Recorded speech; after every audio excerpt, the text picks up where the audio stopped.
continuando, João, acho que agora a gente poderia perguntar assim, o que pode ser feito para mitigar os efeitos negativos dessas experiências no pós-migração? Sim, tem, enfim, políticas públicas em geral que podem colaborar para melhorar questões de saúde depois da migração, né, nesse processo no pós-migração que a gente chama, principalmente acesso ao serviço de saúde. Então é importante que as secretarias estaduais e municipais de saúde estejam atentos a essa população, né, que enfim, está no seu território, saber quais são as nacionalidades, qual é o perfil de saúde, de doença dessa população, né, de refugiados que está em seu território, e fazer planos, né, que visem, enfim, aumentar o acesso ao serviço de saúde, fazer um acompanhamento geral dos problemas de saúde que eles possam ter, além de, obviamente, emprego, renda, moradia, isso tudo colabora bastante. Acesso, inclusive, para as crianças às escolas, enfim, acho que isso tudo colabora bastante para melhorar a saúde, as condições de saúde deles depois da migração, né? Políticas de saúde em geral. Entendi. E o Brasil, João, especificamente, tem feito, fazia, continua fazendo alguma ação nesse sentido de acolhimento específico, ou seja, uma política específica para esses refugiados no âmbito da saúde? O Ministério da Saúde tem na Secretaria de Vigilância e Saúde pessoas, enfim, que trabalham com saúde do migrante, viajante e refugiado, né? Esse trabalho ele estava sendo desenvolvido mais durante os Jogos da Copa do Mundo, os Jogos Olímpicos, porque a gente recebeu um número grande de turistas, mas é importante ressaltar que o perfil, né, enfim, de questões de saúde em geral, de turistas e de viajantes é completamente diferente quando se comparado com refugiados. Então, é uma pauta que a nível nacional está parada, mas as secretarias estaduais e municipais de saúde, principalmente de São Paulo, do Rio de Janeiro, Amazonas, Roraima, têm se mobilizado para criar planos, treinar profissionais, né? Porque não é só fazer os planos, mas enfim, operacionalizar, então treinar os profissionais de saúde para receber essa população, como, enfim, manejar a questão dos idiomas, da dificuldade com idiomas, entre outras coisas. Então, tem se feito planos, né, executado, mas não no Brasil inteiro, né? Não em todas as secretarias estaduais de saúde, principalmente essas que eu falei, Rio de Janeiro, São Paulo, Amazonas e Roraima. Assim, a nível nacional, a gente não tem uma sala de comando, alguém alguma área específica para cuidar dessa pauta em específico. Entendi. De certa forma, a gente vê isso aqui agora no momento pandêmico, né?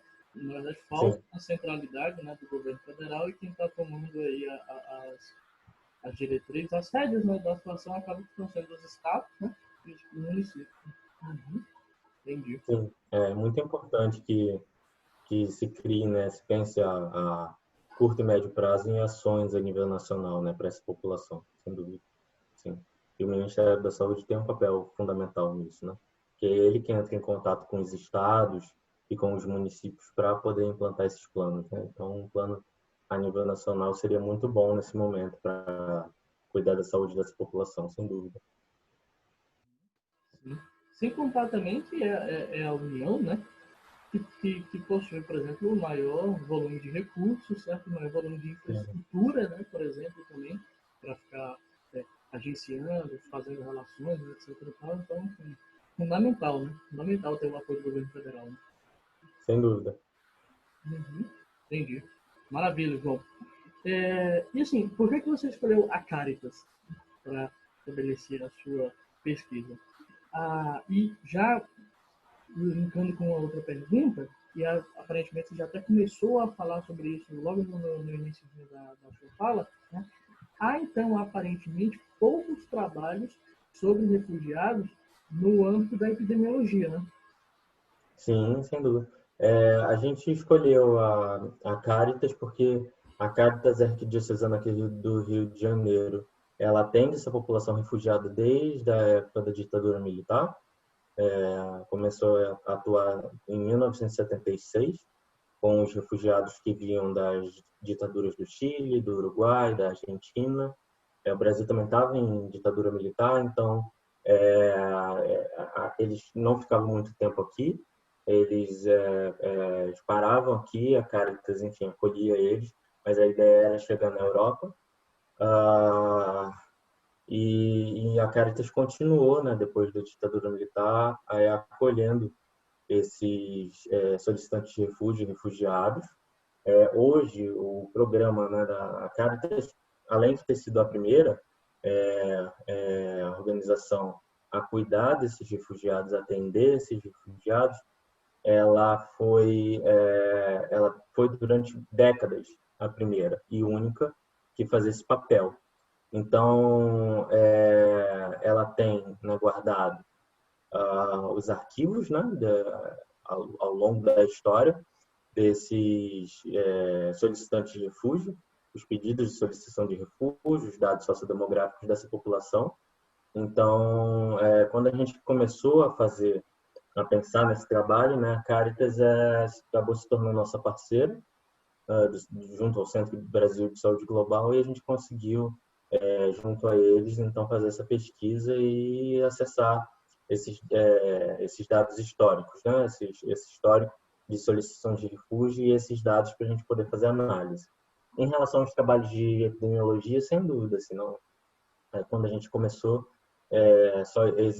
existem muitos trabalhos de epidemiologia com refugiados a nível mundial, mas não existiam trabalhos de epidemiologia envolvendo refugiados no Brasil.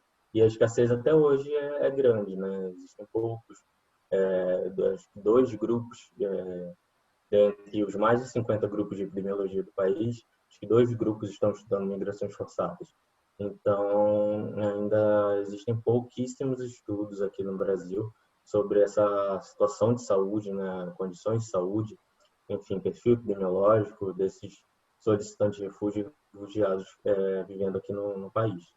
A Caritas, como a Caritas possui esses dados, a gente e atende, né, esses refugiados diariamente, a gente resolveu fazer essa pesquisa com eles. Uhum, entendi. Você comentou sobre esses 2 grupos. Um, então, portanto, é o do IMS, 100% do Centro Global. E o outro, qual seria? O outro grupo é da Unisantos, que fica em Santos, né, em São Paulo, a Universidade Católica de Santos. O grupo do professor Cássio Silveira, da professora Denise, eles trabalham com migrações forçadas e saúde há mais de uma década, mas principalmente para o âmbito da saúde mental e da saúde, é um grupo de saúde coletiva, né? Então trabalham questões epidemiológicas, mas principalmente trabalhos qualitativos e de saúde mental. E aí, então, esse trabalho que a gente fez acabou sendo um dos primeiros de epidemiologia do país, apesar de já ter um outro grupo que já estuda mais tempo essa migração forçada. Entendi. Excelente. Excelente. Então, de certa forma, você está sendo, você, seu orientador, né, professor Eduardo, estão sendo quase que pioneiros, né, dessa questão aqui no Brasil, né? Então, possibilidades de virar referência altíssima, né?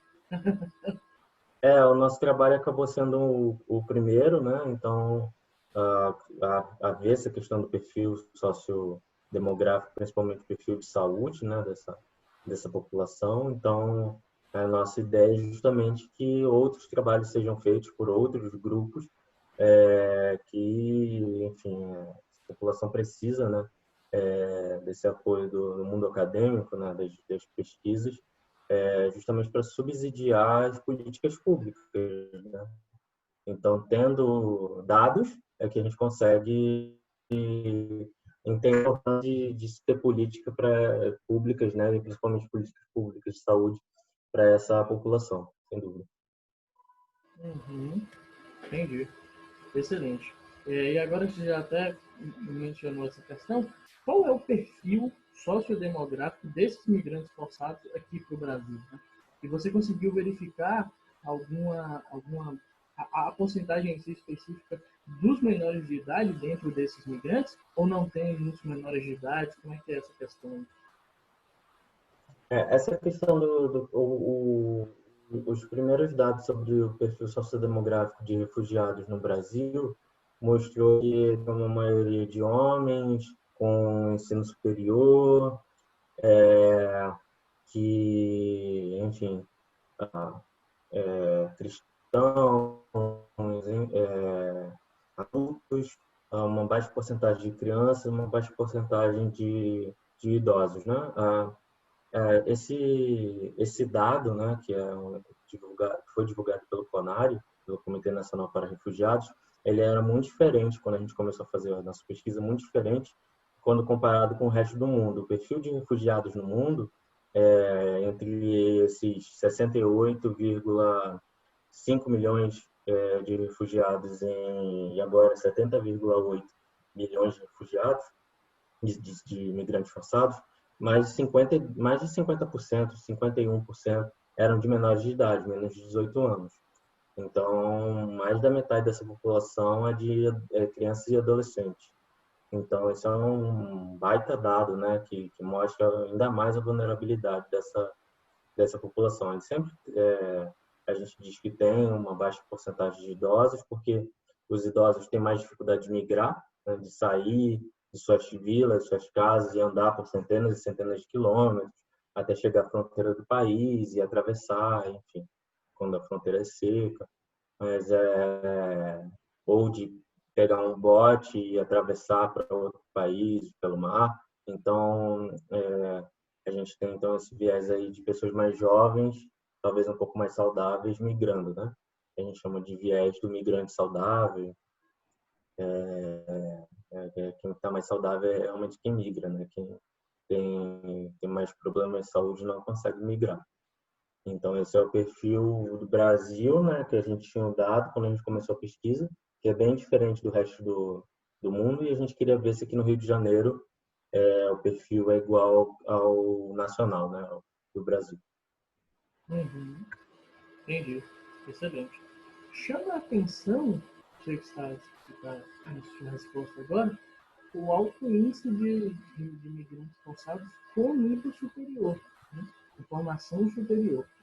Quando eles chegam nos países para os quais para onde eles estão migrando, eles conseguem, então, por fato de terem esse ensino superior, um trabalho mais qualificado, ou eles continuam indo para esses trabalhos menos qualificados, consequentemente menos remunerados, enfim, precarizados, né, de forma geral? Isso é uma informação importante, apesar de aqui no Brasil a maioria dos refugiados ter ensino superior, eles acabam assumindo trabalhos informais, né, que não condizem com a formação deles. Isso principalmente porque, por exemplo, os refugiados que vêm da Síria, eles passaram por guerra, eles fugiram de suas casas, suas vilas para não morrerem. Então muitos vêm enfim, fazem migração forçada, né? Não só para o Brasil, como para os outros do mundo.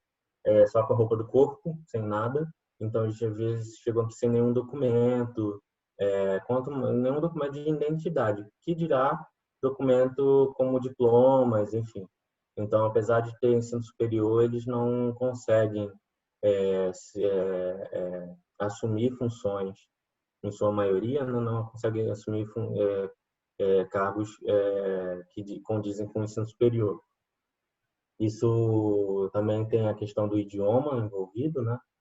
O idioma uma barreira aí, Então, não adianta eles terem toda a documentação, mas eles não falarem português. E aí complica um pouco mais também para conseguir um emprego que condiza com o diploma deles. E também a questão de revalidação, né? Quando eles chegam aqui, mesmo tendo o diploma, eles precisam revalidar. Então, que tem sido um grande problema, tem que revalidar esses diplomas, né? A UERJ tem ajudado, muitas universidades têm ajudado nessa revalidação junto ao MEC, mas não é um processo rápido, demora. Sim, verdade. Enquanto você estava falando, antes de você mencionar essa questão, eu já estava pensando nisso. Falei, cara, ainda tem a questão da revalidação, né, do diploma. Então, É, realmente são muitas barreiras, né? Que são vários, são muitos, sim. esse É migrante. muita superação, é resiliência o tempo inteiro, sem dúvida. Entendi. Então, é muito complicado, né? Que precisa realmente, de fato, já parabenizando você novamente pelo trabalho, tem que falar sobre isso, né? Tem que visibilizar essa questão, porque realmente, assim, é desesperador, né? É desesperador. Sim, sem dúvida é uma situação para eles de extrema vulnerabilidade. Então, é isso, né? Tem uma escassez de estudos na área de saúde envolvendo os refugiados, né? Precisa ampliar isso aí. O campo do direito e das relações internacionais há anos fazem muitos estudos, né, envolvendo os refugiados, né? Mas a área de saúde ainda precisa ampliar bastante. Maravilha. Então, fica o convite aí para quem for da saúde pesquisar o tema. Qualquer coisa, só falar com o João, que ele sabe muito sobre refugiados. Maravilha, João. E vamos lá, o país, o Brasil, assina algum tratado internacional sobre esse tema? Né? Se sim, qual a sua efetividade? O Brasil ele assina a convenção, desde a convenção, né? As Nações Unidas foram criadas, né? A Organização das Nações Unidas foi criada, e em seguida foi criado o Acnur, que é o Alto Comissariado das Nações Unidas para Refugiados, principalmente porque naquela época, depois da Segunda Guerra Mundial, tinha um número imenso de refugiados, né? Principalmente judeus. E aí se criou esse Alto Comissariado das Nações Unidas para refugiados, e aí se teve a primeira convenção, né, que é a convenção, acho que ela é de 1951, para refugiados. Foi essa convenção que definiu o que era um refugiado. Então, quando a gente fala de bem fundar o termo de perseguição, os tipos de perseguição, é muito baseado no que aconteceu naquela época. Então, tem muito a ver com o que aconteceu na Segunda Guerra Mundial, por isso tem essa questão de perseguição por raça, por etnia, por opinião política, enfim, entre outros tipos de perseguição. Então, assina essa Convenção do Estatuto de Refugiados. Também tem a questão da Convenção de Cartagena, de 1984. Ela ampliou o conceito para refugiados, de refugiados, então mudou além de todas essas perseguições, né, que eu citei, tipos de perseguição e bem fundado temor de perseguição, se acrescentou a questão da violação de direitos humanos, né? Então, é o que, por exemplo, possibilita os venezuelanos solicitarem refúgio no Brasil, né? Essa ampliação da definição de refugiado, acho que ela vale principalmente aqui para a América Latina, não é para o mundo todo, mas é sobre isso, envolvendo a questão de violação de direitos humanos, tortura, e outros tipos de perseguição também. E tem também a questão dos apátridas, né? A Convenção do Estatuto dos Apátridas de 1954. Apátrida são as pessoas que não têm nacionalidade. Elas não além de elas, então você pode ser um refugiado e apátrida. É uma vulnerabilidade a mais, né? Então, além de você ser refugiado, você também pode ser apátrida se você não tiver uma nacionalidade, se não tiver um país que o reconhece como nacional desse país, e você é uma apátrida. Então, São duas vulnerabilidades diferentes. Você pode ser refugiado, você pode ser apátrida, você pode ser refugiado e apátrida, né? Que aí aumenta a vulnerabilidade bastante. Então, o Brasil também segue essa Convenção dos Apátridas. Entendi. Entendi. Interessante. Você chegou a analisar especificamente a situação dos apátridas ou não? Foi de forma geral? Dentro do censo que a gente fez, né, de 2016 e 2017, envolvendo, coletando os dados dos refugiados, tinham cerca de 20% de apátridas. Então, além de serem refugiados, também eram apátridas, né? Tinha uma pergunta específica sobre ter ou não uma nacionalidade. E aí 20% responderam isso. A gente não sabe como é isso a nível nacional, uma vez que o estudo foi feito aqui no Rio de Janeiro. Entendi. Entendi. Nossa, é difícil falar porque eu, por exemplo, não conheço o termo de comparação, né? Mas 20% me parece um número bem expressivo, né? 20% dentro dos refugiados, é um número bem expressivo, sim. É importante ressaltar isso também. E aí a gente tem que ver quais nacionalidades que reportam ter mais apátridas, né? A pessoa não ter uma nacionalidade. Qual país ela veio e por que ela diz que não tem nacionalidade, né? Isso é autorreferido, a pessoa disse que não tem, né? A gente não chegou a conferir, a gente não viu os documentos para confirmar de fato a veracidade da informação, mas é um número bem expressivo, 20%, dentre refugiados, né? Sim, Esse número é bem maior se você ver para refugiados. entendi. Essa foi uma questão interessante que você mencionou que agora que eu estou lembrando. Os muitos formulários que você analisou, está de parabéns por isso também, eles todos foram preenchidos de forma, pessoal, melhor dizendo, autodeclarada. Né? Então era o próprio solicitante que preenchia, certo? Sim, isso é o formulário de solicitação de refúgio hoje ele é todo digitalizado, né? O solicitante de refúgio entra no site da Polícia Federal, se cadastra e preenche o formulário, né? Mas até quando eu coletei em 2018 e 2019, os dados eram todos em papel. Então, a Caritas tem esses dados em papel, né, histórico desses dados, desde 1991, e tem tudo isso arquivado, né? E então eles mesmos preenchiam. O formulário é entregue ao solicitante de refúgio em diversos idiomas, e aí ele pode escolher qual idioma que ele quer preencher, e aí faz esse preenchimento, a Caritas fica com uma cópia e o original é enviado para o CONAR em Brasília. Entendi. Excelente.